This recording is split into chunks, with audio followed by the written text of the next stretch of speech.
Today we will delve in the murder of a wealthy and beautiful heiress, Shakereh Khaleeli, and the sinister plot behind it. And stick with us till the very end, as we will share two photographs that are as shocking and horrifying as the tale itself. Welcome to another episode of the Eclipse Tales, where we unravel the most chilling and perplexing stories from the dark corners of history. We bring you a tale that has haunted India for decades, a story of love, deception, and a gruesome end. But before we start, do like this video and subscribe to our channel for content like this. We post a new story every Thursday, so don't forget to click the bell icon to never miss an update. So let's dive into today's story.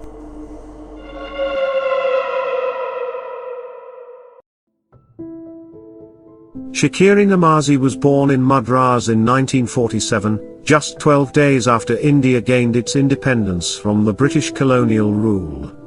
She was the granddaughter of Mirza Ismail, the former ruler of the erstwhile state of Mysore, and grew up in an upper-class environment with a posh and plush lifestyle. Born amidst the high class of the society, she was raised to embody class and grace. Those who knew her described her as a woman of such charisma that she could easily captivate the attention of every single person wherever she went. With her elegance and beauty, she was someone who left everyone clamoring for her attention and company. Like her grandfather, Shakereh had a flair for business and construction. Shakereh did not want to confine herself to merely being a socialite. She wanted to follow the footsteps of her grandfather and become a successful businesswoman. But her dreams took a back seat when at the age of 19, her marriage was arranged to Akbar Mirza Khaleeli, a handsome and successful Indian Foreign Service officer who served as India's ambassador to several nations. The young couple soon fell madly in love. Shakereh had to follow her husband around different parts of the world because of his job duties. Soon Shakereh and Akbar welcomed a baby girl, followed by 3 more daughters. Things were sailing smooth for a while, until Shakereh started feeling restless, and her restlessness grew into resentment. Juggling between being a mother and following her husband around the world made her feel hopeless and living a life without any purpose. She decided to come back to India with her children and start working on her grandfather's construction business. But even after coming back to India, the problems in their marriage did not stop. Shakereh felt isolated and sidelined by her husband. She felt that he had no time for her and their children because of his demanding job, and this led to many arguments between them. At the same time, she was struggling to get her business up and running. Around the same time in 1983, she and her family were invited by Nawab of Rampur in New Delhi. Shakereh confided to the Nawab's wife about her struggles with her business. It was at this juncture that she was first introduced to Swami Shradhanand, a self-proclaimed godman whose actual name was Murli Manohar Mishra. This was the visit that sealed Shakereh's fate forever. Swami was short, stocky, and had a sense of humor. He came from a poor background and worked with the royal family of Mysore to run small errands for them and help with property matters. He was asked to come to Bengaluru to help sorting out Shakereh's property issues. Shakereh's husband was posted as a diplomat to Iran around this time. Swami came to Bangalore and moved into a part of her house to assist her with property management. His entrance into her life was like a breath of fresh air. Although Shakereh never had any romantic interest in him, he provided the companionship and attention she longed for. He soon became her confidant and advisor. She started confiding in him about the troubles in her marriage and her desire for a son. What started as friendship soon grew into something deeper. Shakereh started developing feelings for the Swami, and he soon convinced her to divorce her husband of 21 years and marry him. Her marriage to the Swami sent shockwaves across her affluent family. Not only was he from a different background and religion, they could never accept someone of his stature as a part of their reputed family. Shakereh was shunned from the family and her social circle, because of her decision to marry him. Her children were soon sent away to live with their father, who was now residing in Paris. Shakereh and Swami started living in a modest cottage that she inherited on Richmond Road in Bangalore.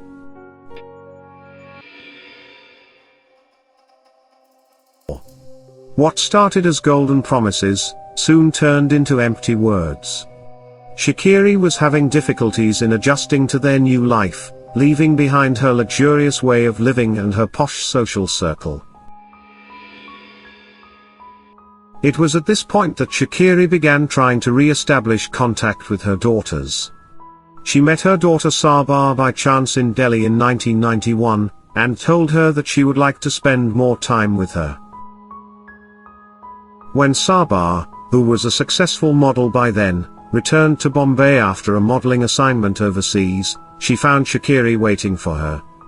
The mother and daughter spent an incredible month together, where they would talk over the phone every single day, and Sabah promised to visit her mother in Bangalore. Shakereh used to call her daughter a couple of times a day in Bombay. Then, the calls stopped abruptly.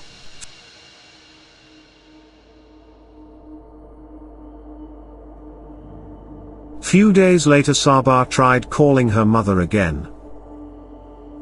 Swami answered the phone and told her that her mother has gone to Surat to attend a wedding. The next time she called a few days later, he said she had gone to Hyderabad. And so it went on. When Sabah started insisting that she must talk to her mother on the telephone, the Swami told her that her mother was pregnant again. And that she thought that talking to any of her daughters might bring her bad luck, and that they could meet her after she had delivered her baby. Sabah rushed to Bangalore to meet her anyway, but Shakereh was not there. This time the Swami told her that she was in Roosevelt Hospital in New York. Sabah used her contacts to find out that Shakereh was not there. She immediately confronted him with that information. Swami had to admit that he had deliberately misled her, at Shakereh's behest, and that she did not wish to meet Sabah. This made Sabah very suspicious. She did not believe a word that came out of Swami's mouth and went straight to the police. The police at first did not take her seriously. After several attempts and finally breaking down in front of the police officers, they finally started investigating Shakereh's disappearance. Police brought in the Swami into the station for questioning. He denied having any involvement in her disappearance and told the police that she left on her own accord and didn't come back. The police also searched their home but could not find anything incriminating. Given the high profile of the case, it soon caught the media's attention. The news and gossip started spreading across the city, and it became a sensational story. Despite police's attempts to crack open the case and their suspicion on Swami, the police could not gather any hard evidence to incriminate him.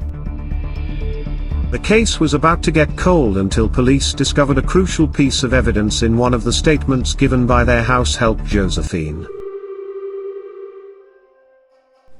She told police that days after Shakereh disappeared, the Swami planted a holy basil plant in the courtyard and told her to take care of it, and to never move it from its spot. This tiny clue broke the case wide open. Here's the recreation of what actually happened to Shakereh Khaleeli.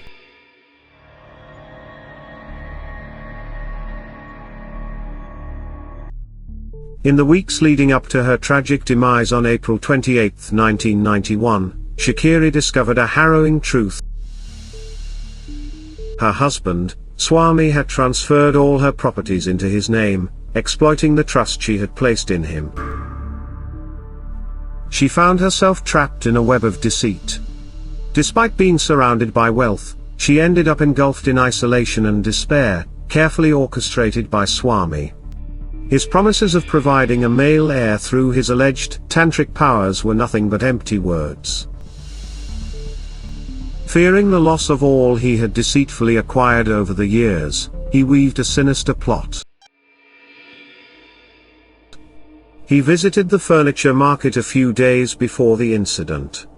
He ordered a bed box with wheels, a crucial element in his dark plan. On the morning of May 28, 1991, their maid, Josephine, prepared Shakereh's morning tea, unaware that it would be used as a tool for her demise. He mixed in sleeping pills and handed the cup to Shakereh, who unsuspectingly consumed it.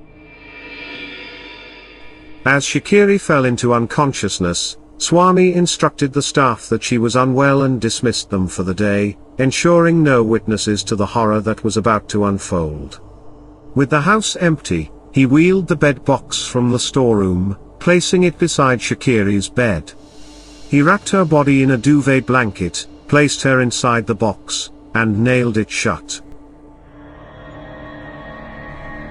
He then rolled the box to the courtyard, where a grave had been pre-dug under the pretext of constructing a water tank. In a final act of depravity, he had the grave sealed with cement and stones, making sure her body is never found. After a few weeks, he planted a holy basil atop it, symbolizing sanctity, masking the atrocity beneath. This tiny and seemingly insignificant act gave police their biggest clue.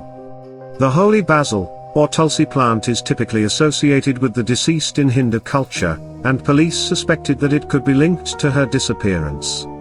When the police confronted Swami with their new theory, he panicked, and in his panicked state, his facade finally crumbled, leading to a confession. The Swami told the police that he had always felt small and insignificant in Shakereh's affluent world, where even her servants looked down upon him.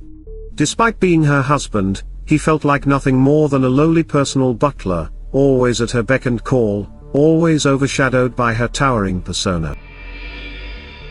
He confessed that he endured it all with a single goal in mind: to inherit Shakereh's wealth. He meticulously isolated her from her family and friends, ensuring that he was the sole beneficiary of her vast estate.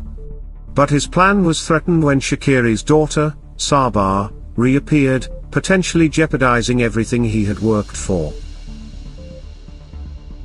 Swami's voice trembled as he spoke of his inability to fulfill Shakereh's desire for a son, despite his false promises of using his tantric powers to ensure a male heir. He saw his failure as the final nail in the coffin, fearing that Shakereh, disappointed and desperate, would leave him, taking away all that he had strived to acquire. As the police dug open the courtyard, unearthed Shakereh's coffin, a horrifying truth was revealed. When the police broke open the coffin, they found Shakereh's nail marks inside, a testament to her desperate attempts to escape. She must have woken up and found herself trapped in a dark enclosed space. Shakereh Khaleeli, a woman who once illuminated every room she entered, was buried alive by the man she had once loved and welcomed into her life. She was sentenced to an excruciating and horrifying end at the hands of someone she trusted the most. Swami Shradhanand was brought to trial, his actions laid bare before the court, revealing the horrifying extent of his deceit and brutality. He was sentenced to death, but the echoes of Shakereh's tragic end continue to reverberate through time, a chilling reminder of the darkness that can reside within the human soul. As we conclude this harrowing tale, we present to you two photographs, one of Swami, dancing with grotesque delight on Shakereh's grave, which inspired Amazon Prime's docuseries called Dancing on the Grave. The second photo is of Shakereh, unknowingly gazing upon the very ground that would become her eternal prison. These images serve as haunting reminders of the horrifying tale we've unfolded today. Thank you for listening. Do subscribe to the Eclipse Tales and support us as we explore another dark chapter from history every week. Until then, goodbye and stay safe.